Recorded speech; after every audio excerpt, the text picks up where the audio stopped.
So are you expecting mainly HR college students or some others, or mainly only? Mainly HR and some other invitees also. Okay. Yeah. The professor is your Chani. Chani, are you there? Can we see you? Yes. I was just trying to give some reminders to the students because they've joined in. Yeah, to join in fast. So I got busy. So hi, good evening. I can see Amlesh, I can see Abhinay, I can see Dapke ma'am. Kailin's in. Kailin is going to take this entire program through. We had Professor Saleha Sayed from the economics department who was supposed to introduce Dr. Muthoo, but they've still been held up in college in a meeting. So she just sent me an SOS email message that I'm sorry, I can't join in. So we'll take it forward without that. I have a terrible voice. Otherwise, I would have loved to introduce you, sir. And love to meet you also on 17th as you drop in at HR College. We had 50 registrations. That's what we're trying to do to send the message. The next generation believes in doing things the last moment. So they are not the types like us who register before. So I guess when they enter, they're going to register and move in. So that's why we're trying to push them out from their slumber. But I guess we'll pick up for the numbers. And I know it's 5, so I'm just going to give it a minute or so and go off for the video so that I can push them to join in, wake up and join in, and restart the session.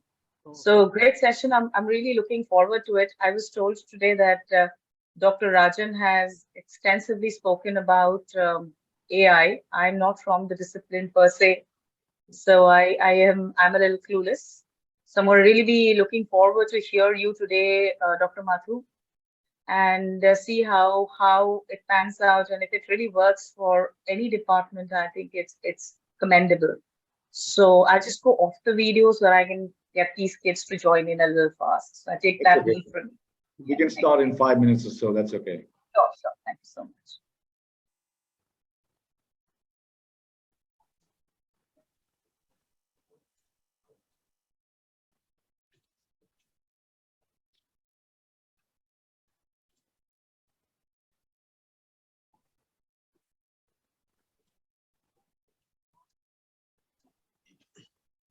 So, ma'am, I hope your students are not in mourning, seeing how the cricket match went. I'm sorry, Dr. Kanekar. I personally don't listen or don't watch the cricket. I was told by Dr. Dapke that there is a cricket match, so I'm wondering. But let's hope education wins over cricket. So let's just keep that fingers crossed. Are we losing? Are we losing? Is it that bad? Who's playing? We got licked. We got licked. Who's playing? We got licked. India is playing, I think. And well, let's go then home and watch it. No, Kailin who's playing. So we got licked. So, the students will probably lick their wounds for a while. Who's playing who? Who's India playing? I didn't know this. Actually, I'm not following it anymore. Who's India playing, Amlesh? England. Oh my God, what am I doing here? Was playing. Where are they playing? So, Adelaide. Abhinay, you are with which team? No, that is something you have to declare. I used to, when I was like cricket in the 70s, a little kid, I was a cricket mad person before we went to Brazil, but I switched to football. Well, obviously I was in India, and I used to be glued to the radio. There was no TV. There was always the radio, so I knew that something is happening in Australia. I didn't know. I thought there was a match when India beat Pakistan, when Virat Kohli, I think the Indian top guy. Yeah, he gets the maximum mention. So yeah, unless he does something, it's not really something happening. What's happening in Australia? Is it a World Cup? Is that what it is? Or? It's the World Cup of the small format, the T20. T20. Nice. I'm not really following it anymore. Bhagesh, you asked me, I'm not following cricket. I'm not following any World Cup. The World Cup is happening in Qatar, I think, next. I've stopped following. So, Abhinay, let me introduce Chandni Bhattacharya ji to you. She is the professor at HR College. and I think her expertise is commerce and environment, right, Chani? I'll do that. I'll do that in Yeah, case that's please. really required. And I'm really struggling. she has helped There's us in absolutely no way I can organizing introduce this. myself in front of all of you because I think you all are extremely well acclaimed academicians who are running one of the finest institutions in the country. But yeah, I'm from the Department of Environment, and hence, and I'm a professor now and the head of the department. I've been looking after international initiatives as a director for now several years. This particular connect for this masterclass has come in thanks to Dr. Dabke and also Dr. Geeta Nair, who is the head of the Department of Economics in our college. Currently, she is on an academic sabbatical, so she isn't in college to be a part of this. And it's the two stalwarts who brought this session to our students, and we can only be happy that our students can gauge and take something out of it. I've been in this area. I've taught all over this country, taught internationally as well. And I'm largely now more focused on community-centric work. So that's where I am. And the rest of it, I believe that the students will define what we are. We don't need to define ourselves. So that's what I think Dr. Muthoo will agree, Dr. Dabke will agree, Dr. Kanekar will agree that that's what we are here for, to create a generation that will take it up after us. Absolutely. So with that, I think I'm touching my 50 number. It excites me. It's 48 now. So IPC, good going. Let's just get the joinees, please, fast. It's 5 minutes. Thanks for that background. Obviously, I'm meeting you on Thursday over lunch. You just mentioned, I think, yes. And that's quite an interesting background. Maybe in person it'll be interesting to hear a bit more about quite a varied background. You just there, and then international, and then partnerships, and then community. That's quite an interesting background. So I look forward to meeting you. Thankfully, we are in a space right now where you could take a lot of things thanks to the student profile that we have at HR College. I think it's one of the best that we are, and we're very proud of them. Dr. Ramchandani calls them the student ambassadors, and believes a lot in them, as we've always seen them perform exceptionally in their lives. So with a great alumnus support that they have, the profile of the students have only been improving over a period of time. So I think it makes it a lot more simple for the team at HR College or the professors at HR College to be the formative stage. So we are here, and if you meet them in person, as you do so on 17th, you'll see how great it is to meet a bunch of students who are so enthused, who are very open to ideas, who have a very clear mindset as to what they want to do in their lives. And that, I think, defines this generation from mine. Because in my generation, I was doing one course, I finished one, and then I decided, oh, okay, then I think I should do this. This generation does not believe in that. They kind of pretty much certain as to what they want to do. So that's a brief introduction. I think it's 5:07. If Dr. Dabke gives us permission, can we start, ma'am?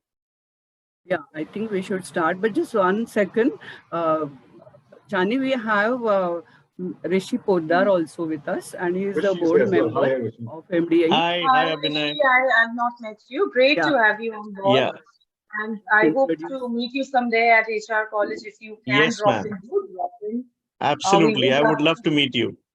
Yes, because the place where you will be meeting us is the room where Dr. Shani would say that the ideas for your institution, it seems, were formally discussed there. And Karan would have been a better person to talk about it. So I guess, there's a deep connect between us and you. And I think we will meet in that institution, in that room itself. The only thing is we are in a little bit of a construction mode and restructuring that's going on in college because of what do I say? It's a compulsory thing to take care of the buildings, so that'll be a little messy, but I think we'll take care of that. That's fine. So I'll just tell you a little bit. I was born and brought up in Kolkata, and I saw your title, Chandni Bhattacharjee. So, Gujarat from Kolkata. yeah, so I would Darun, love to meet Darun. you and spend some time with you and Absolutely. rehearse my Bengali with you, which is not very good. I'm surprised that you're still speaking Bengali. হ্যাঁ আপনার সঙ্গে দেখা হবে ভালো করে দারুণ ভালো। I'm looking forward to it. খুবই ভালো Yes, লাগছে। absolutely. Yeah. Okay, sir, please take it away. Dr. Abhinay, Poddar, sir. Yeah, sure. I think Chani, you can start. Yeah. Kaylin? Yes, ma'am. A very good evening to everyone present here, and welcome to this session on the impact of artificial intelligence technologies on the economy and society, organized by the Meghnad Desai Academy of Economics, the Department of Economics, and the International Programs Committee of HR College of Commerce and Economics. My name is Kailian Tavares, and I will be your host for this session. Before we begin, I would like to briefly introduce HR College of Commerce and Economics. A premier institute located in Churchgate, Mumbai, our college has achieved excellent academic standards while simultaneously creating opportunities for the all-round development of its students through sports and cultural activities. A constituent of HSNC University, HR College believes in emphasis on faculty development, academia-industry linkages, internationalization, and on student empowerment to give our students the best opportunities possible for when they step out into the world. Lord Meghnad Desai, the chairman of the Meghnad Desai Academy of Economics, is a renowned academic and professor emeritus at the London School of Economics. He has over 38 years of teaching experience and is a life peer at the British House of Lords. He is also a Padma Bhushan awardee, the third highest civilian award in India. We are honored to have his prestigious academy here with us today. We also have with us Director Academic Programs of MDAE, Mr. Amlesh Kanekar. Thank you for being here with us, sir.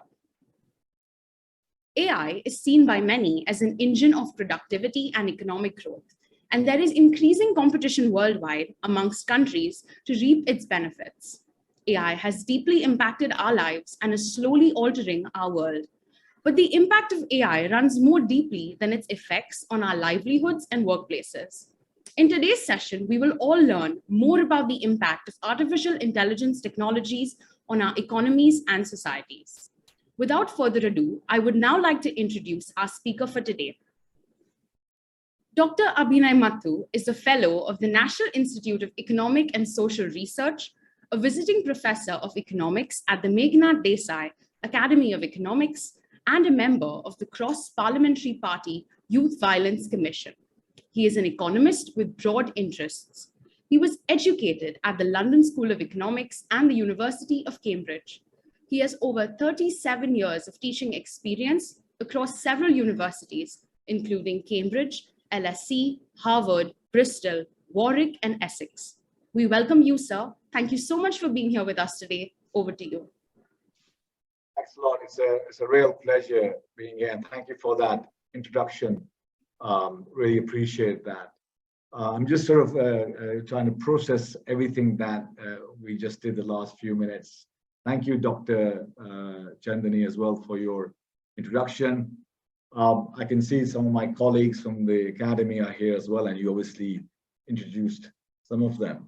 So let me begin by, and thank you for the introduction. Let me begin by sort of outlining the format of this afternoon. And what I want to do is I don't have many answers, by the way. You were looking for, tell you what the answers are. I'm going to probably ask more questions. And I'm sure that the audience, I look at about 57 of you or 50 of you students, the young generation, the future generation will, over the coming years, provide the answers. And maybe one day, because of you guys in the students of HR College and others, are going to make India the next Silicon Valley in the next 10, 20 years. That is the context in which I am talking, I guess. The format will be, I'll make some remarks about 25 minutes, 20, 25 minutes, half an hour max, probably 20 minutes. I'm going to then continue the conversation with the students, I hope that's okay, through a Q&A session. So all the students on this call on the Zoom call, please think about the kind of questions you want to ask. It can be related to my remarks or otherwise. You may already have a dying question you want to ask. Feel free to put that in the Q&A session, which will cover about 20 minutes or so. And then I have my colleague Amlesh from the Academy, is probably more knowledgeable than me on this topic. So I'm going to invite him, if that's okay, to comment on what I've said or say other stuff. And also actually to tell you, because you might be interested since you talked a lot about the Academy itself as well. So last 10 minutes or so, we'll do that. So I'm assuming we got an hour in total that I'm trying to divide up. Is that right? We got an hour together? Thank you. Thank you. Okay, so that's the plan of this hour. Let me begin straight away by saying that I want to talk about, so you mentioned we are going through a revolution. The world is going through a revolution, a digital revolution, which is coming to a peak. And we've already begun an AI revolution. So the AI revolution is still to come in a way. And you might say, why? What's been happening in the last 20 years? Well, we had the internet, we had email, and now we're in the phase where we have social media and so on. But of course, these are things which you see. Over the last 20 years, in small ways, AI type technologies are already in the home, in the devices you use, the TV and so on and so forth. However, what isn't there yet is really true AI technologies in the workplace, in society, in politics. And I want to sort of amplify that statement a bit in these remarks. Just to ask yourself, what does AI mean? AI is artificial intelligence. It is about trying to get robots to think like human beings do and act appropriately. We're nowhere near there yet. But I expect the next 10, 15 years, one day, you'll go to a restaurant and you won't be greeted by a human being. You'll be greeted by a robot, absolutely a machine, no blood, not made of blood and organs, but made of steel. And that machine, a robot, will greet you and will take you to your table and will take your order. That day, that is an artificial intelligent machine doing a job. That is one example of when I say about AI. Already, just to give you another example before I go into some other detail, is that already, for example, in medicine, I'm sure it's happening in India as well, keyhole surgery is an old thing. In UK, only over the last 3-4 years, keyhole surgery, the technique, in the past, when you had keyhole surgery, which is an old technology now, the surgeon would use their hands in a device and do the keyhole surgery, manipulate the device that goes through a small, tiny, into the abdomen to fix whatever needs to be fixed, to remove a gallbladder. Over the last 3-4 years only, the technology has advanced to now there are intelligent robots. One of the latest technology is Da Vinci robot. I think it's made in Sweden or somewhere, where now the surgeon does the keyhole surgery, and it's not available in every hospital in England yet. It's so new, so expensive. But this technology, this AI robotic technology, allows the surgeon, still has to be there in case something goes wrong. We'll come back to that in a minute. But by operating through the intelligent robot, it's much better. The robot is able to, again, be guided to some extent by the surgeon, but the precision, the efficiency, the damage to nearby is far, far less. I'm using that as an example to make the point, the generic point, that the role of AI technologies is to improve, enhance significantly efficiency, significantly reduce costs, significantly, in this context, reduced collateral damage to the tummy. The human being is still essential to get the job done.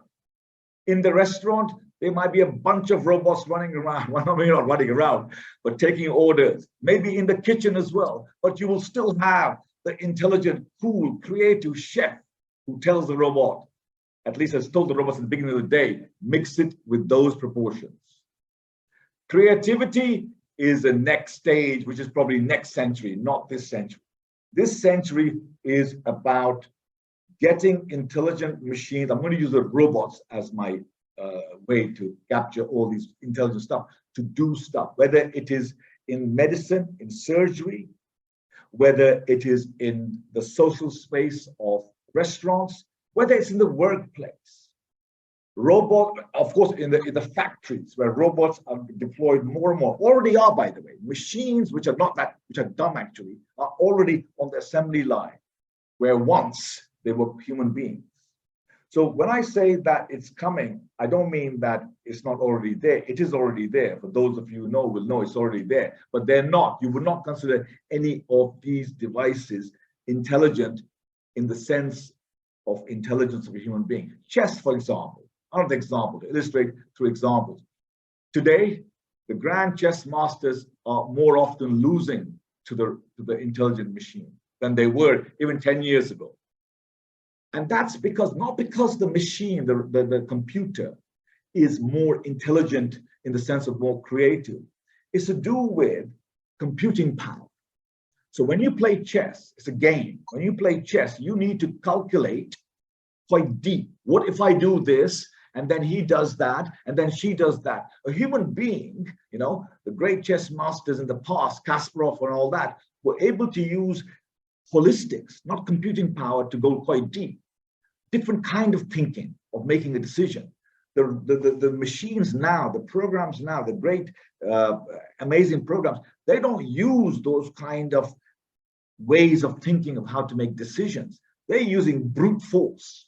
They can compute hundreds of steps down, and that's enough for them to make better decisions. And that is, so just to make that point, that it's about computing. So machine learning, machine learning is all machine learning, automotive systems are all to do with computing power, calculations. Yeah, it's just amazing stuff that they can do calculations, millions of calculations within a matter of seconds, which wasn't possible. Let me move to another example before I sort of abstract and give some general remarks. Education is a great example. You can Google this, students, you can Google this. There's a great example of AI in education, very new. I happen to know this lady, happens to be an Indian lady in London. Her company's name is Century Tech. You can Google this. Century Tech, and the lady's name is Priya Lakhani. And I met Priya 4 years ago, and I've been following her development. What she created was one of the first AI education platforms. We all have heard of Khan Academy. We all have heard of Coursera and edX, okay? They have no AI. It is about putting videos, uploading videos of lectures online, and you follow. Great stuff these things do. Priya introduced AI to her platform.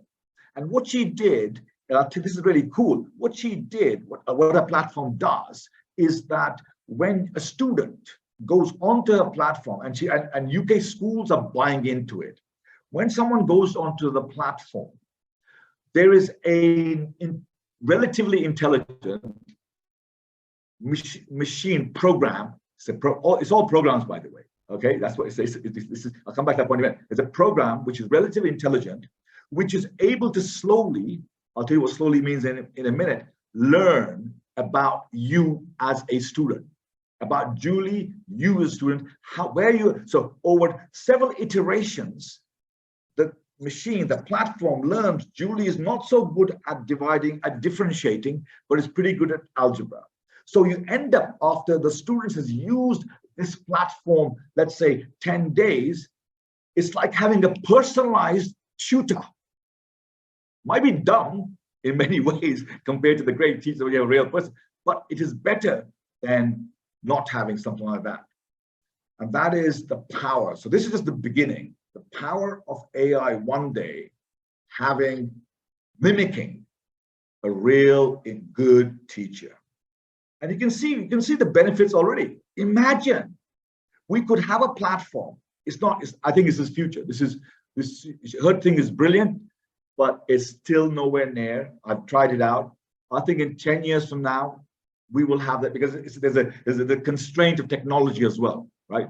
So in 10 years from now, there'll be further technological advances to allow the better development of better quality platforms, that it will be easier to reach, for example, the remote villages of India, and to educate the 300 million Indians who are unable to access education.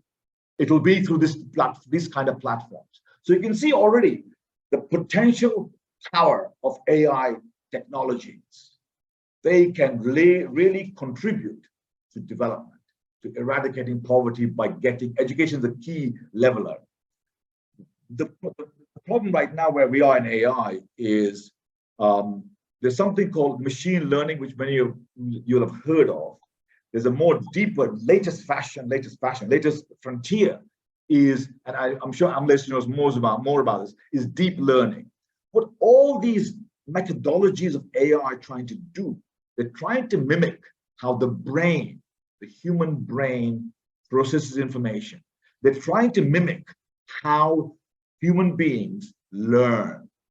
So what they're based on, the human brain, we don't understand the human brain that well, okay? And the human brain, we do understand that there are these neural networks, deep neural networks. Apparently a small tissue of the brain contains more connections than there are stars in this planet. So the idea of the human beings trying to create an artificial intelligence anytime soon, forget it. But that's what AI is trying to do. And I pointed out the implications of that. One of where we are right now and the way it works, just to go back without the AI, is that's why big data analytics, and so on is important. The way the machine is learning by this. So when you take a robot to serve you food, the way you come up to speed, to recognize eyes, human beings, is by seeing a lot of pictures. So they're learning by processing data about human beings, about how to take menus. So the reason they would take an order, they would learn that by being fed over, let's say 1 week, a lot of data on how to do that. So it's all about the way, anyway, that you might say that's how human beings learn. On the one hand, yes, but I think there's more to human learning than just being fed.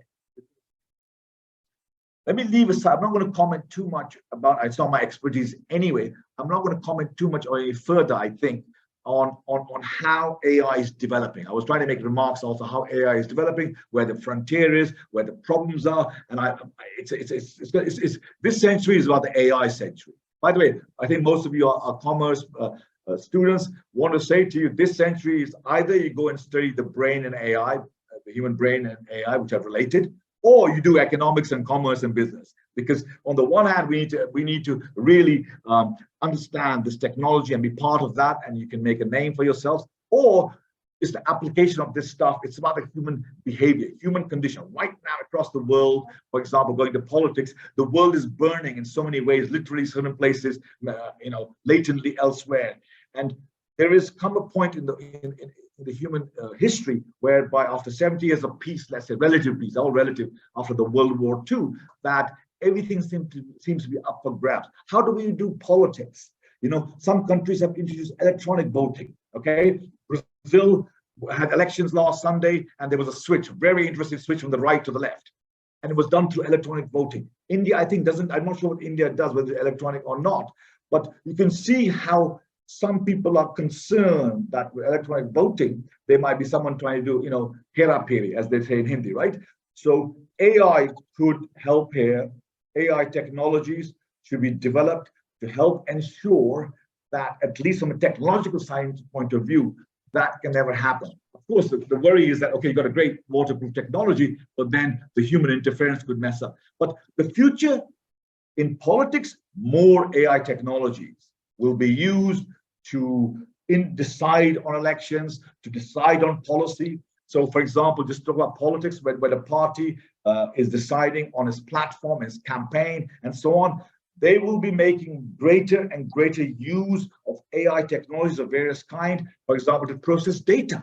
So if you're working for a political party, or you want to become a politician and become the next Prime Minister of India, and maybe some of you want to do that, an ambition to do that, you will want to have access to these technologies to be able to process the vast amount of data. Another thing you all know about is big data. Big data simply means, by the way, is data that might be qualitative. For example, Twitter, for example, a Twitter feed of our Prime Minister, a Twitter feed has a lot of information. It's all qualitative. You want to be able to download, for example, Prime Minister Modi's Twitter feed and get someone to analyze. I've done this before, not with Modi, with someone else. You download that feed and you analyze. That is data. That is qualitative data. And that will have huge amount of information. But you get my drift here. What I'm saying is that there's so much information that the human brain, on the one hand, is creative. On the other hand, we just can't do that much computation. So AI technologies will have huge impact on politics as well.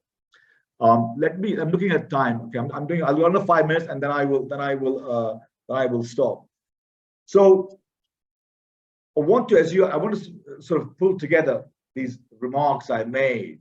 I want to pull together so you have an overarching insight of what I'm trying to say in these remarks, and you can then continue the conversation with your questions.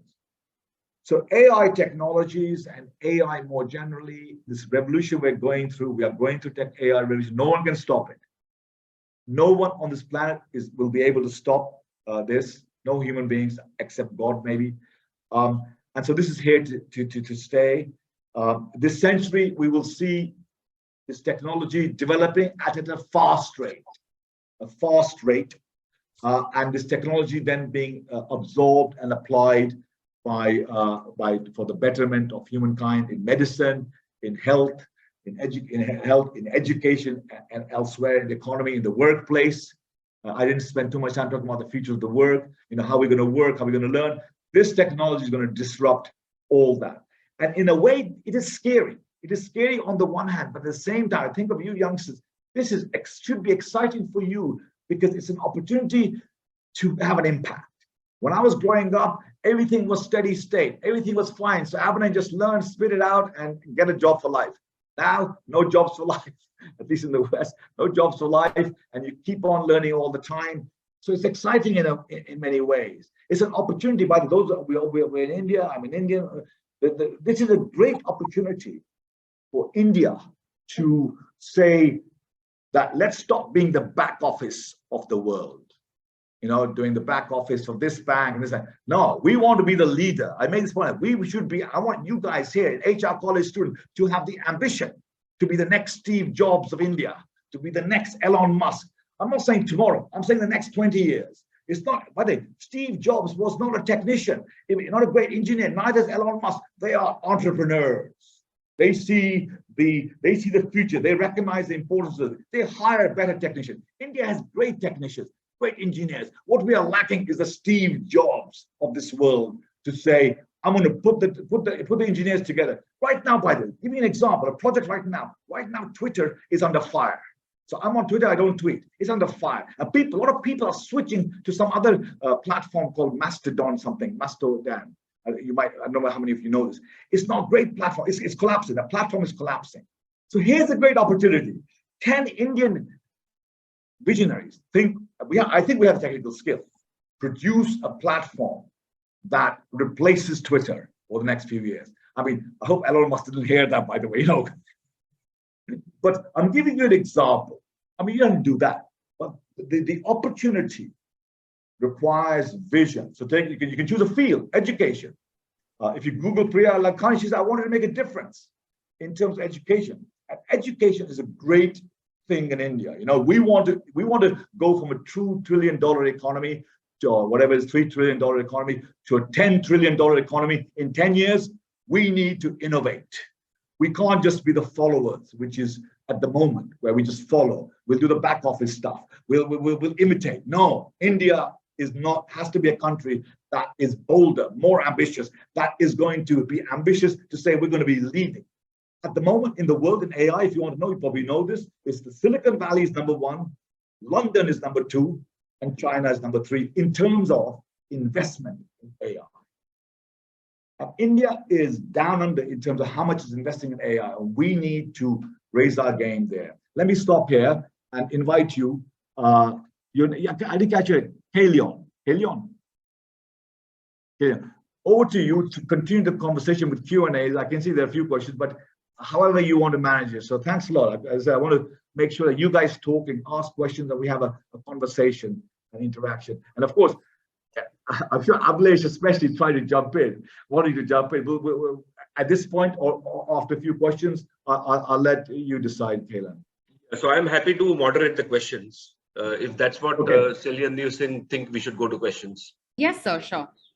So we have 2 questions, and I think they are the same question. And I'm so happy Omkar Sobale and anonymous attendee have brought up this point, because I think that's what's spoken about a lot in the newspaper. So basically, they are asking that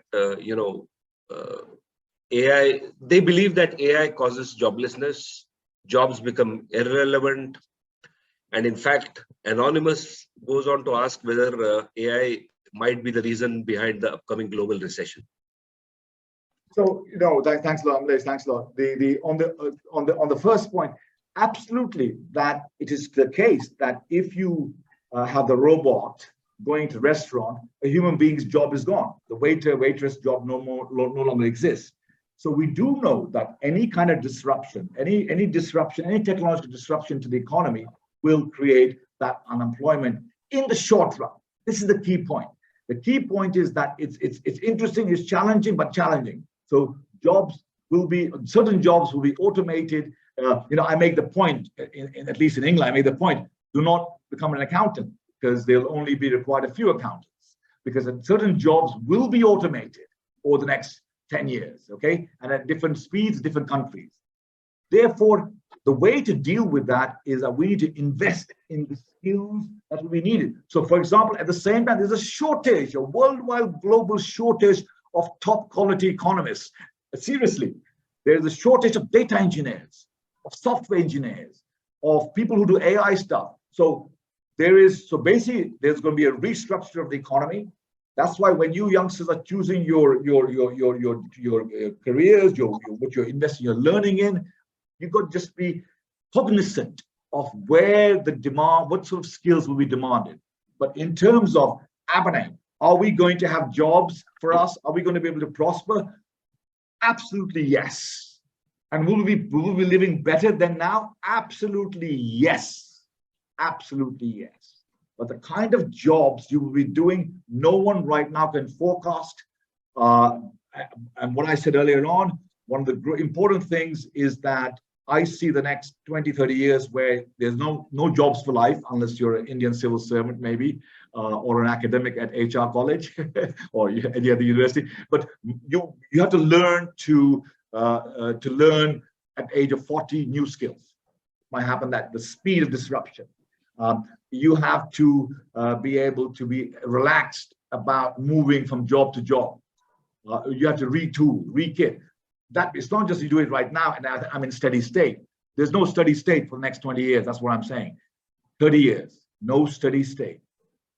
On the one hand, scary. On the other hand, a huge, huge opportunity.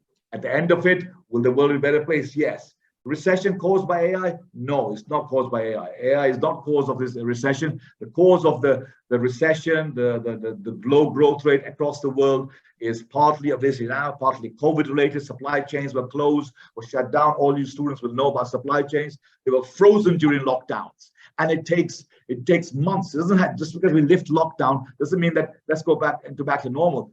Some of these supply chains, they're coming out. They're starting to operate again. Some of them take years. Some of them are dead now. So it'll take at least a couple of years before the economy, Indian economy, European economy, the world economy is back in some kind of steady state, good growth rate. Growth rates across the world are really down. The other reason of recession, by the way, is the war in Ukraine, because Russia and Ukraine are one third of suppliers of wheat, gas, oil. So it so happens that area is supplying to the world, many parts of the world, a lot of gas and oil. and that is causing inflation. So nothing to do with AI. AI development has been going on pre-COVID, and the economies in 2019 were just doing reasonably okay. The hit was COVID first, 2 years of COVID, and then of course, again, without going into detail, the COVID, what happened in COVID? It happened in India, it happened across the world. Governments started spending, and now many governments across the world that spend billions of pounds are saying, well, sorry, it's a language, we're in debt, we're in huge debt, and that's causing problems as well. So it's COVID initially, and now the war, and so we are not quite out of it. But I'm an optimist. I'm an optimist definitely for India. We just need to, each of you students need to be positive, be dynamic, be ambitious, work hard, and be creative. And recognize the fundamentals. The AI technologies are going to happen, and we want to be a leader in India. Amlesh, back to you. Yeah, so if I may jump in on the unemployment and recession thing, guys, and this is a great topic of discussion when I talk to students, and I want you to get your mindset right.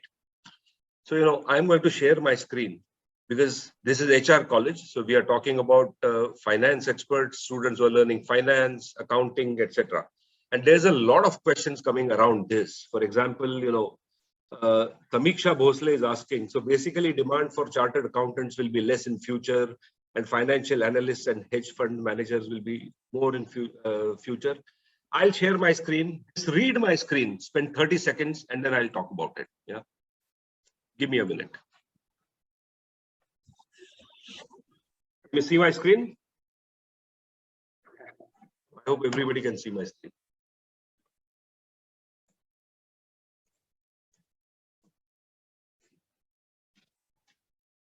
Just spend 30 seconds understanding this personality. Yeah. The name is Harry Markopoulos. So I think most people have either heard or remember the subprime crisis of 2008-2009. Around that time, a huge scam, hedge fund scam, wealth management scam unraveled in America. Bernie Madoff, yeah. And Harry Markopoulos is the guy who blew the whistle on Bernie Madoff. Now look at his job description, yeah.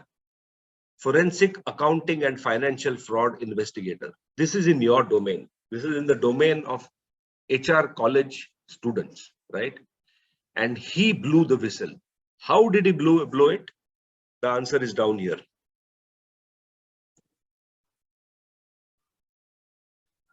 I'm just trying to answer the question. For example, Samiksha, if you think that chartered accountants will be redundant, then I want to say to you that chartered accountant is the name of a degree. It is not the description of a skill, right? The skill is accounting, forensic accounting, financial management, etc., etc. That is not going anywhere. People will still have to manage money. People will still have to keep their head above water. It is just the skills that you are going to be needing. Yeah, I'll stop sharing my screen. I hope those who wanted to take a screen print have taken a screen print. What I really want to say to you is that you have to get out of a defensive or defeatist mindset. I don't want you to think in terms of job losses. I want you to think in terms of how you are going to realign yourself to be on the crest of this wave. Okay. And so you're learning finance, brilliant. You're learning money, brilliant. You're learning accounting, brilliant. What you need to learn along with that is the skills which will make you a part of this revolution. I don't want you to sit on the periphery of this revolution, moaning and whining about who's losing jobs and who's not. I want you to think about how you are going to keep your job. Okay. I don't want to discuss about, robots replacing human beings and what will that do to the world? Frankly, above my pay grade. My job is to give you the confidence and show you the path as to how you can be part of the data revolution. Okay. So I think, and I read a really nice book recently, Money by Yuval Noah Harari, 130 pages. I would recommend you buy it. Money. The title of the book is Money. And he says the big problem facing the world is not unemployment, it is unemployability. Okay, unemployment can be cyclic, but unemployability is systemic. Okay, so you want to guard against unemployability, and we just have an R. But I'm happy to come down to HR college, and I'm often asked to do a presentation on careers in data science. And the first couple of occasions I spoke about what careers are possible in data science. Now I say that henceforth there is not going to be any career possible without data science. So don't be worried about unemployment. You worry about how you are going to be super employed by grabbing the correct skills. Okay. And it's students like you who are grabbing those skills. Don't for a moment believe that only the IITians can do it. Arya Shah, one of your alumni of HR college, came to MDAE. He's today a data scientist in cryptocurrency. If he can do it, why can't you do it? Okay. So I want you to think positively, aggressively about how you are going to ride this wave and take your rightful position in the new digital artificial intelligence economy. It's straightforward. It's just a matter of deciding it, and 1 or 2 years gathering the right skills, and you will be on your way.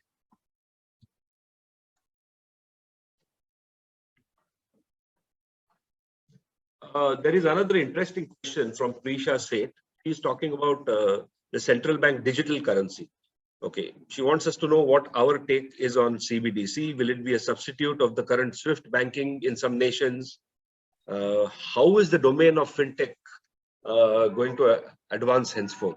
So you want to take a first bracket at Abhinay? She wants to talk about central bank digital currency. The first bracket was what about central banks?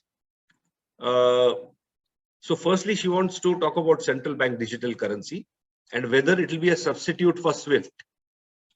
So and it relates to the fintechs, but basically so central banks obviously are the banks of each country, the government, which issues the currency. Okay, so we all know that, and they they haven't really gone into digital currency, at least in terms of trading. Transactions are still made in their currency. So they're not using, and Amlesh and I were talking about, they're not using the blockchain technology to create some kind of digital currency like Bitcoin and trade in that.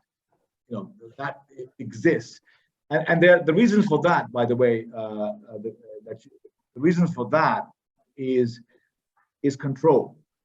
One of the reasons is control, that in terms of when you issue a currency, you control, when you issue it, how much you issue it, and so on. The moment you go into, you deploy this blockchain technology, which is absolutely amazing technology. It's rock solid, nothing wrong with the technology. But the moment you use that technology to then allow for these digital currencies, you have less control.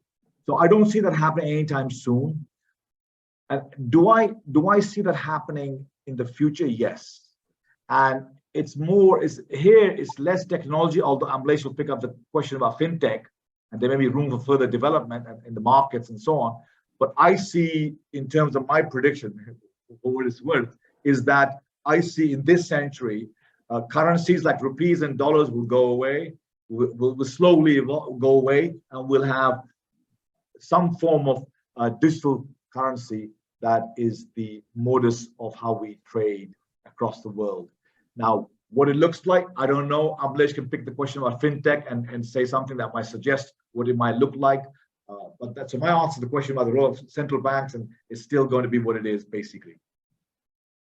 Okay, so I'll take a stab at fintech and digital currency. So, you guys, you need to do a lot of reading and thinking, right? So I ask you, when you, most of our money is sitting in a bank account, right? And the way we look at it and the way we satisfy ourselves that we have money is by looking at a number on a screen, right? So if you have 10 lakh in the bank account, you don't really have 10 lakh rupees worth of currency in your hand, which you can touch and feel good about it, right? Just look at a screen and say, I've got 10 lakh in the account. So isn't that digital currency? So currency has already become digital, okay? Let's not, have any doubts about that. So we should really talk about non-physical currency. Then that means your bank account, it means your internet banking screen, even on the ATM, if you look at your balance, it's still digital money. The next step in that is cryptocurrency, which, you guys should really call your alumnus Arya Shah one day down to HR, because he's the expert, right? Arya Shah came out of HR with the BCom degree, came to MDAE, did data science and economics, and today he's a data scientist and a cryptocurrency expert in ZepPay. So you should really call him, because each of these topics calls for an hour discussion or 2 hours discussion, etc. Now, will it replace SWIFT? I don't think so. If I may disturb, Arya has joined us. Yeah. Okay. Yeah. So will it? See, SWIFT does something else, right? When you move money across countries, there has to be somebody in the middle who we trust, and that's what. And by the way, SWIFT doesn't move money; it just moves messages. Okay, so you should read about that also. So I don't think in the near future anything is going to replace SWIFT. SWIFT itself may evolve, which goes to your question of how the domain of fintech might advance forthwith.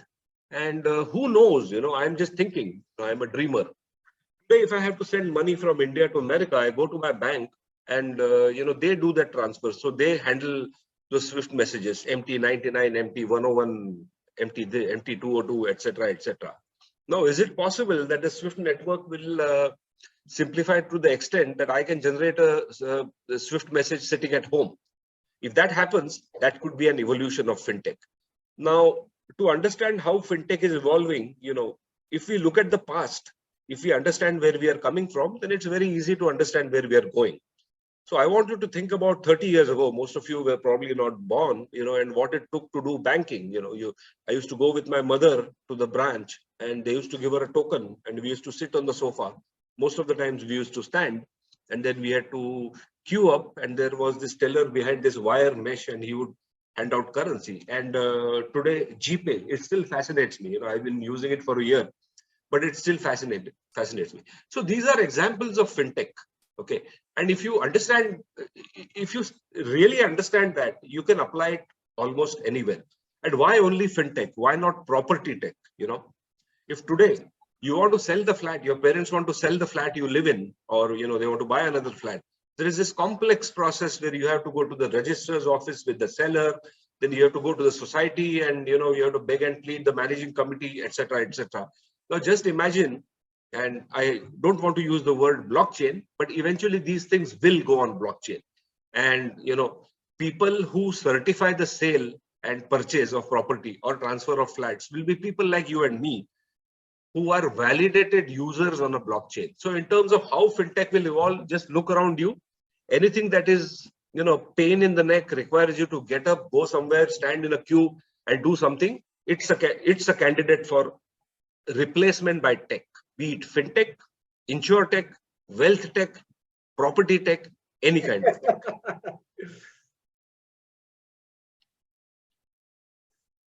What other questions do they have? Yeah, so I'm looking for something that is different. Okay, fantastic. Now, Omkar, Omkar is, I think he's got a good handle on how MDAE thinks. So he has this question. Maybe Rishi can also come in here.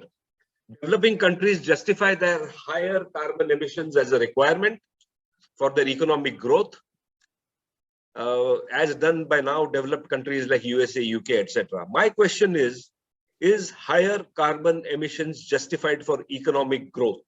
Now, this goes towards our thinking. We really want to be having a postgraduate diploma in sustainability starting next year. So, Omkar, your question comes right in that ballpark. So, Rishi or Abhinay, you want to talk about it? Question is, I think, as you said, by the way, yeah, the new course will speak to that big question. But there's a big debate happening right now in Sharm el-Sheikh. They're doing the COP27, and the developing countries are saying for reparation. They're saying, look, you guys became rich by emitting carbon, so all the destruction and the 26 million people who displaced in Pakistan because of floods caused by the West. But the West saying, look, we don't know who's going to pay, who attributed it. So just make a point that that's not happening. That will not happen. in terms of money coming, big time money coming from the rich countries who basically emitted most of the carbon of the last 100 years. It's about the future, and the goal is to go to net zero and develop and that's what the course I hope will do, is about developing a green economy. So the idea is that I'm pretty sure that it might take longer than people want. It might take 50 years rather than 20 years. In 50 years, but it's happening slowly and steadily. We are switching our productions that require carbon into other forms of energy. Okay, it's happening. In the UK at the universities, we're saying, put the lights off. How can we switch how we burn our fuel from gas to electric? So everyone is doing their bit. Governments can play a role, put targets and this and that. But someone has to pay. It's going to be costly. I think the number that I heard, $4 trillion a year of investment is required globally to move the world to a green economy. Okay, so it's always about resources, and the question is who's going to pay for that. So take India, for example. We want to develop. We need more cake. My cake is my shorthand for growth, for prosperity, because $2 trillion economy for 1.2 billion is not good enough. That's why we still have a lot of people who are poor, who are desperate. We need to grow. There's no question about growth. And the reality is that, whether it's Narendra Modi or Rahul Gandhi or whoever, they will continue to burn fossil fuel. Will be the thing over the next 10 years, 15 years. And in some industries, some places, we start switching slowly. But we are on that target. We're doing stuff, but it'll take longer. But we need resources. So it'll come partly, we'll do it ourselves, partly from outside, from international agencies. So in answer to your question, we will have to burn carbon over the next 10, 15 years to get us growth. Growth is important. People are hungry now, and they need to be fed. They need to be educated now, not tomorrow. This is what the West doesn't quite understand. You got to put weight on that. So I think Omkar asked the question, growth will require, and it will happen.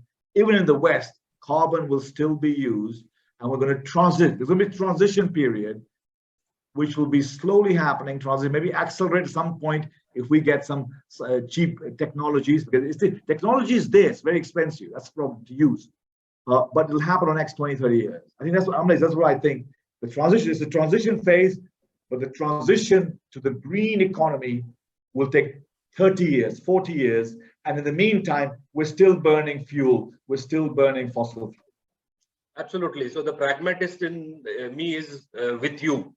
However, as the designer of the sustainability course, my official answer to Omkar has to be that no, it is not justified to burn, have carbon emissions, for economic growth, because there's a lot of discussion that is going on, the circular economy, ESG, the, triple P bottom line of companies, etc., etc.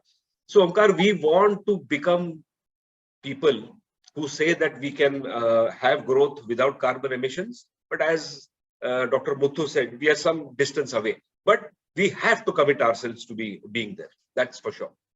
Can I come in here, Amleshji? Absolutely. So I would like to add here that, as Abhinay sir and Amlesh sir have pointed out, we are at the cusp of a big transition. And the ESG and the sustainability program that we are launching next year is going to make you ready to take up the challenges at the corporate level, how to convince the top management, how to convince the stakeholders to change from what we have been doing in the past and how we want to go in the future. So you are the change makers, you are the visionaries, you are the students who have the idealism in you, and you want a better life and a better planet for the world as at large. That is where this program fits into the big scheme of things, and that is where you are the torch bearer to take it forward and to bring about the big change. Because see, ultimately the young people have to bring about change in the in our thinking, in our economy, among the policymakers and everybody else. And if you have the skills of understanding how this works, how to measure, climate change, how to measure what the economics are, the social factors, the governance factors, then you will be able to convince that we need to make this change. So this is where we'll be focusing in the next year as well. Thank you so much. Yeah. Okay, so Isha is asking, where do you think banking is heading? Basically, she's asking, interesting, she's asking, do you think 15 to 20 years down the line, banks will merely turn into digital platforms substituting branch banking? Can I take this one, Abhinay? Yeah, go ahead. Prisha, why are you talking about 15 to 20 years down the line? In my opinion, it has already happened. 5 years ago, I used to go to the bank branch at least once a month. It's been, I think, 10 months since I went. And the only reason I go there is because they drag me down with their nonsense of repeated KYC, etc. I don't want to go there. The only reason I go there is because I'm afraid if I don't do this KYC, they'll lock my account out. I'll tell you my experience. There's two kinds of people who are going to branches, at least where I live, and this is an urban area, right? One is the poor laborer who doesn't have access to internet. And you know how fast that is changing, right? With mobile, everybody has a mobile phone, but some of them are still not smart enough to, or they want to get cash payments from their company accounts. So that's because of inaccessibility, right? The other kind is senior citizens, who really, they need to find better ways of spending their time rather than going there and pestering them to print something on their passbook every 2 days. So I see only these two kinds of people going to branches. So why 15 to 20 years down the line? I believe they have already turned into digital platforms. Now, what they are not doing is they're not giving up their real estate, the real estate they are sitting on. And I think that is because they are hanging on to legacy, and they have been talking for a long time that branches should really turn into boutique shops, showrooms, where marketing and sales activities can happen. That's not yet happened, but it's going to happen. So in my opinion, banks have already become digital platforms. Okay. They are not branch, they are not a network of branches anymore. The kind of work that goes on in those branches in terms of customer facing, I think it's a small productive work, is a small fraction of what it used to be when I was a child in my parents' days. Okay, Omkar has a question again. Omkar has a lot of questions. I need to make this. Really, he's a thinking kid, right? So, Abhinay, I think it's a serious one. You need to step in here. How can economic policies enable accessibility of the benefits of AI to vulnerable communities which are vulnerable to climate change, poverty, etc.? How can economic policies enable these people? Omkar, that's a really hard question. That's a really hard question. It's a really good question. And I don't have anything sensible, good to say on that. I think we are, so first of all, I think you were talking about AI technologies, and I made the point, so obviously AI is very new, and I made the point, for example, that in the poorer communities, the thing that Priya Lakhani with a platform and education, I think that is still developing, but that is one platform that government should invest in to reach the rural communities, because you're not going to get teachers out there. It's harder to build schools to get teachers going out there. So AI technologies and investing in them is a way. So in terms of economic policy, government should, in their spending plans, their fiscal policy, should be allocating a small percentage of the budget to supporting AI technology development, like this one here, platform, to reach out to rural areas. That's one way, if you like, in terms of educating the mass. So divert money away from physical infrastructure, for example. So that's one way. But that, again, no government is thinking like that because the technology isn't really there. In terms of health, the same thing with health. Could more be used through AI technologies to reach and provide good preventative health, provide health advice? So there's a lot that government can do. It requires them to shift their perspective in terms of where they allocate resource. Right? Economic policy in part is about budgets, about money, and that needs thinking. But I don't think any government in the world is in that space. for vulnerable groups, for vulnerable groups of people, especially in poorer countries. In terms of, other areas of how you get, so one other area that you want to get poor people involved with in terms of their lives is social activity. So can someone think about, again, you made the point about the role of government. The government could be playing a role, or could be encouraging the private sector to create, again, online platforms that are customized for particular rural communities. I doubt that exists. It's all for the urban and the middle classes, and it's not for the hard to reach people. So you want to have impact. Maybe there are. Maybe you can point to me someone who's doing this stuff. So great opportunity. So AI is going to offer great opportunity for policy to, in turn, be redirected to help deal with poverty. Of course, in agriculture, there's a greater use, I'm sure in India as well, of drones. So already, I think drone technology is being used. I'm sure, I don't know for a fact, in India as well, but elsewhere, to provide information to poor farmers about this and that. So again, I don't know how much the government is providing support for that. So was it Omkar again? Omkar, what I'm saying is a great question. I'm giving you some bits and bobs of where the answer may lie. I'm pointing out that the government is not thinking systematically about this. I don't know what I'm focusing on India for now. Focusing on India as we're in India is, does the government of India, Prime Minister's office, have a top chief technologist advising them on the latest? If not, they should hire Amlesh if he's interested. But basically, you need to have, there was a time, was it Rajiv Gandhi's time? There was this guy called Sam Patoda. Yes. Who was in the PMO office. So, right, he was. So I think I guess what I'm saying, Omkar, is that there's a room for someone who's a data scientist, not necessarily an engineer. Get the difference, not a technician, engineer, someone who is knowledgeable, who's a data scientist type person, who knows the stuff and can advise appropriately, who also has some knowledge of economics and poverty. So you want someone with that kind of picture to be able to advise at the highest level of government where to allocate resource, making use of these technologies. So I don't think it's happening now at the moment. But Rishi, was there a time? I think Sam Patoda was this guy who he was running. Yeah, he brought in the information technology revolution in the country. He brought in computers in the 80s and calls, and the C dot. He was the head of the C dot, and he brought in the telecommunication revolution in a very big way. Yeah.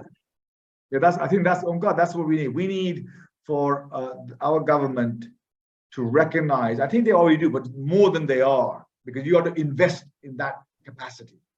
Yeah, for the personnel advising the government, at state level as well, but I'm saying national as well. And I could be ignorant. I may be ignorant, but I think there's not enough of that. But hopefully it'll change. It'll change. Maybe Omkar, maybe you should write about this. Write a blog and put it on. I mean, one of the great things Omkar is now, write a blog, put it on the net, and who knows, Prime Minister Modi is on Twitter big time. So you could tag him and maybe he might call you up. Just a thought. Back to Abhinay, who's chairing the session, with any thought on that? Or I know I put you on the spot, Abhinay, by saying that maybe you could go. I know you're not interested. Maybe you are interested. I don't know. Yeah, that's a thought. That's a thought. Yeah. Okay, back to you. Any comments on that? Or I'm looking at time as well. I know they may have people watch the cricket as well. Kirti Kota has asked a question which I think is the same as what Omkar asked about sustainable development goals, and artificial intelligence technology. So Kirti, I believe we answered your question. If I missed out something, just message again.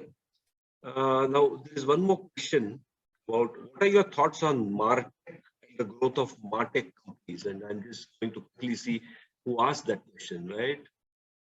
Okay, anonymous, fine.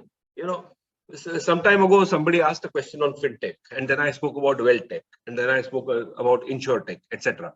And now when you ask this question about MarTech, I said, bloody hell, I don't know what this is. So I Googled it, and I understand. So, What is it? What is it? So I'll tell you. MarTech describes the software marketers use to optimize their marketing efforts and achieve their objectives? So the answer to that is that it is already there, and there's some of our sales and marketing people on this call. And again, I'll tell you, don't look at it from a software or just a tool perspective. You have to understand the concept, right? So I'll quickly flash a picture here. Last year, when we were talking about marketing, etc., he said, let's at least draw a paradigm. And now these are internal secrets, so I'm not going to keep this for more than 5 seconds. But because you asked me what are my views about MarTech, you see this? We drew this diagram last year, right? Because we had heard so much about the marketing funnel, how to work it, etc. We said, yeah, forget it. Everybody can use software, etc. Let's try to understand what this topic is. So my view about MarTech, everybody, their aunt, their mother-in-law and grandmother are using it, right?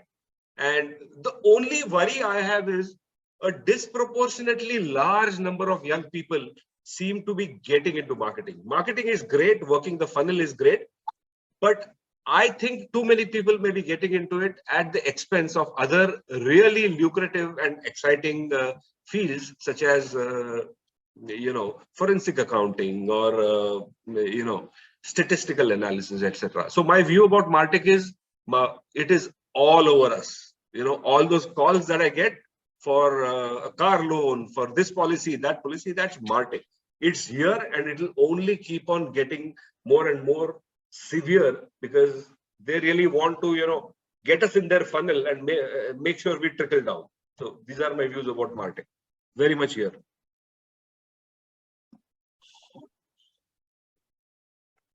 Oh, Professor Trupti Kota was asking that question. She's an assistant professor of business economics at HR College.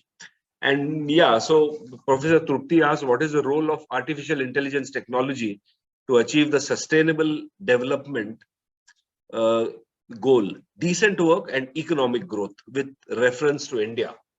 So, Abhinay, you can chip in, but Professor Trupti, if you are really interested in this topic, I am happy to come down to HR and tell you how we are planning out this postgraduate diploma next year. Your inputs would be great, and whatever we can share with you, I am happy to share. But Abhinay, I think, you kind of covered this when we answered Omkar's question, but if there's anything else that comes to mind about the role of AI in sustainable development, you can. Oh, exactly, I did. Great question again, Professor. It is a key question, and that is the way India is going to improve productivity, agriculture productivity, and that is the future of how we're going to feed nicely all our population, is through the application of AI technologies that are going to come on board over the next 20 years. So that is where the goal is, but I don't know any more. But that, you've got a great question. That is where you need to go.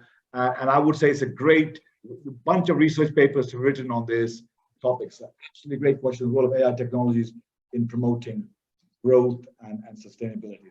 That's why we're doing this session here. It is the future.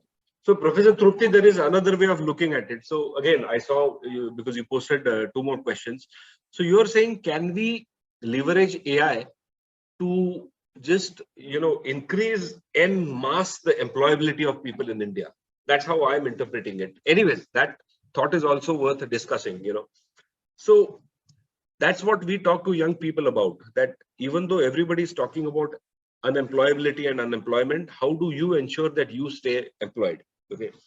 And I have some severe thoughts about it. I think unemployability is the outcome of us human beings, and in different countries, it may be to a different extent, us having broken our tryst with cerebration, that is thinking. Okay. So when I teach Python programming at the academy, I don't just restrict myself to syntax and rules and programming constructs. I try to cover as much I can about algorithmic thinking. Yeah. And in fact, this year we are introducing a new elective, problem solving strategies, which will go into hardcore algorithmic thinking. Okay. I think that is the best guarantee against unemployment, right? And if you really think about it, algorithmic thinking, It's not something really fancy. I love definitions, If I may read out the definition of algorithmic thinking. Okay. An algorithm is a process or set of rules to be followed in calculations or other problem-solving operations, especially by a computer. A very simple definition. We don't even have to get bogged down by, cumbersome terms like artificial intelligence. And I always say to people, if you've ever worked in a really small organization, and in the last 5 years, I have worked in small organizations, these organizations evolve in terms of policies, rules, etc. Right? And if you're working in a really small organization, one day, a really junior employee is going to come up to you and say, I need a loan. And then, you wake up and say, I don't know how to react because we are not a lender. But at the same time, then you say, you try to fit it in a paradigm. You say that maybe the employee is really asking for an advance on salary, but we don't have a policy around it. So then a couple of people sit together and devise a policy. Once you devise a policy, the next time somebody comes, you just put that request through the hoop of that policy. It goes through the rules and it comes out with an outcome. Becomes very impersonal, but very systematic. And it is usually whatever answer comes out, employees find it very easy to understand. This is the essence of algorithmic thinking, according to me. And if Indians want to stay employed, they have to go back to cerebration. I'm a big critic of Bollywood movies because I think they kind of took cerebration away from us. It's time to go back to cerebration and inculcate algorithmic thinking. I think this is the best insurance policy against unemployability and unemployment in the decades to come.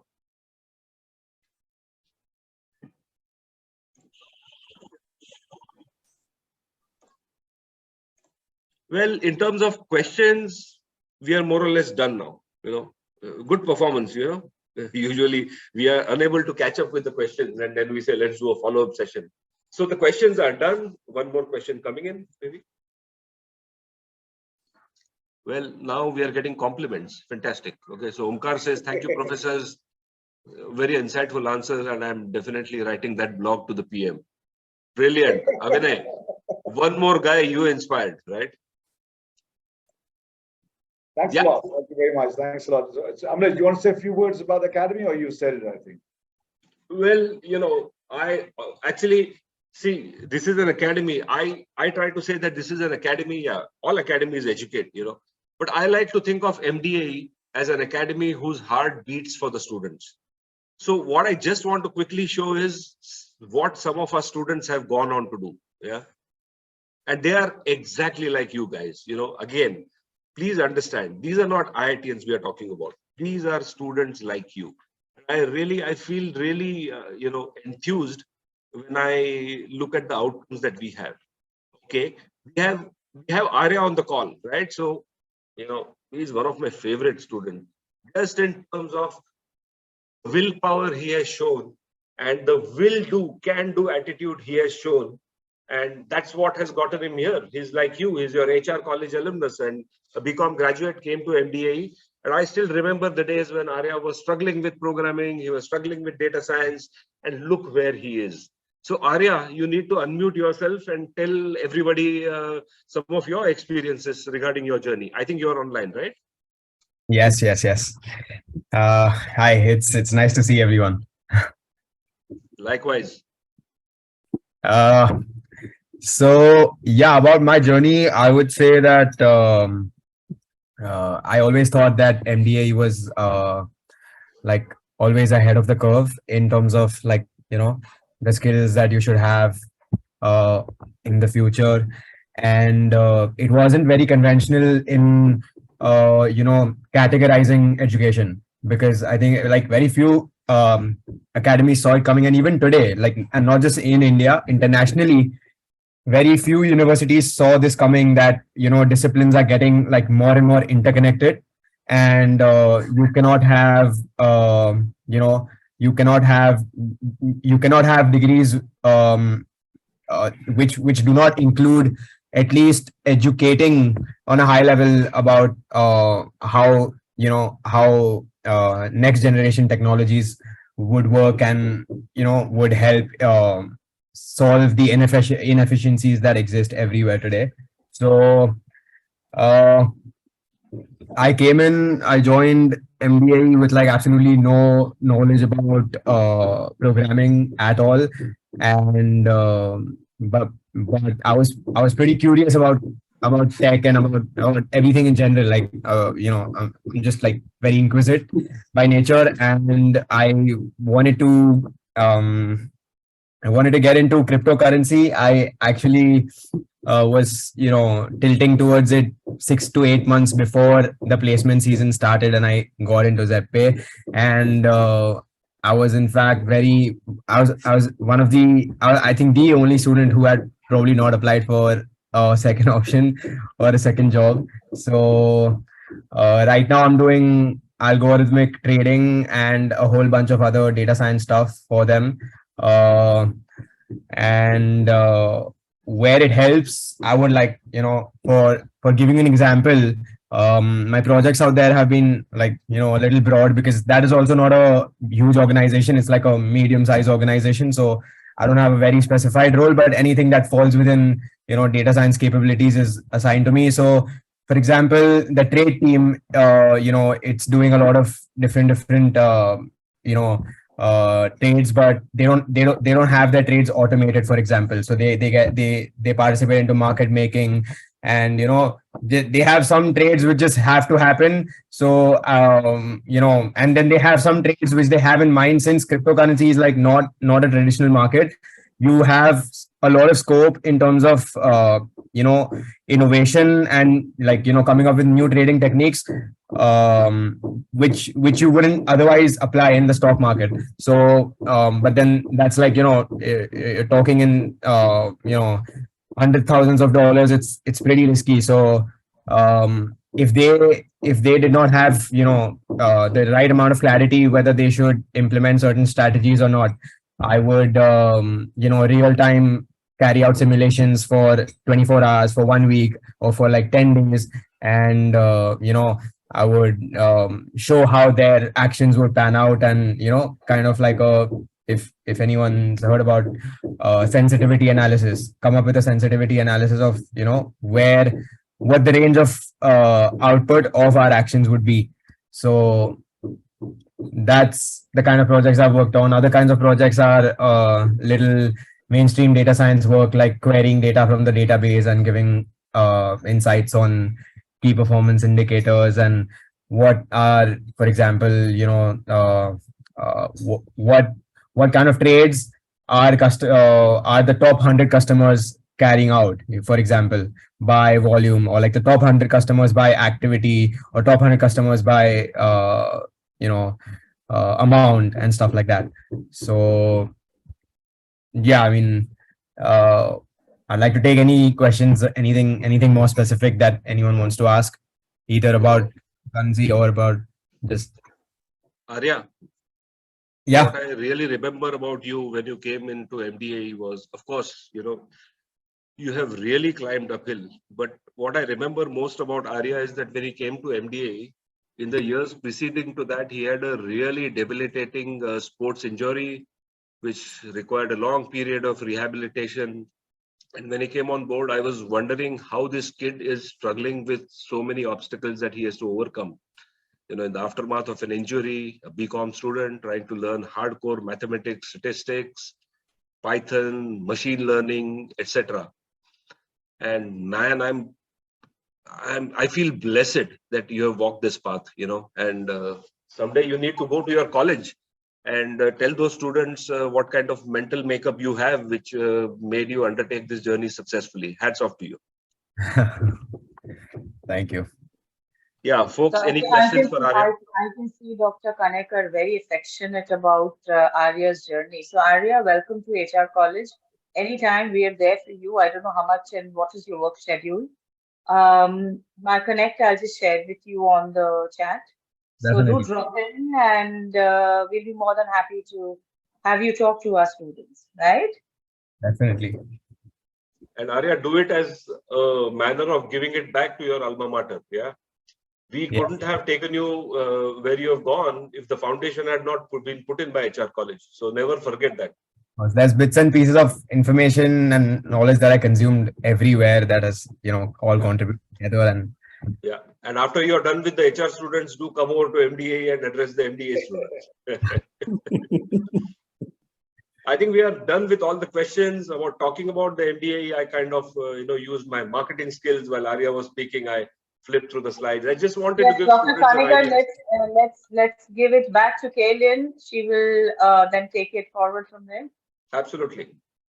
Back to you, Kaylin. Thank you so much, sir. I would now like to call upon Dr. Bhagyashree Dabke, Academic Program Coordinator at MDAE and the former Professor and Head of Economics Department at KC College, to say a few words.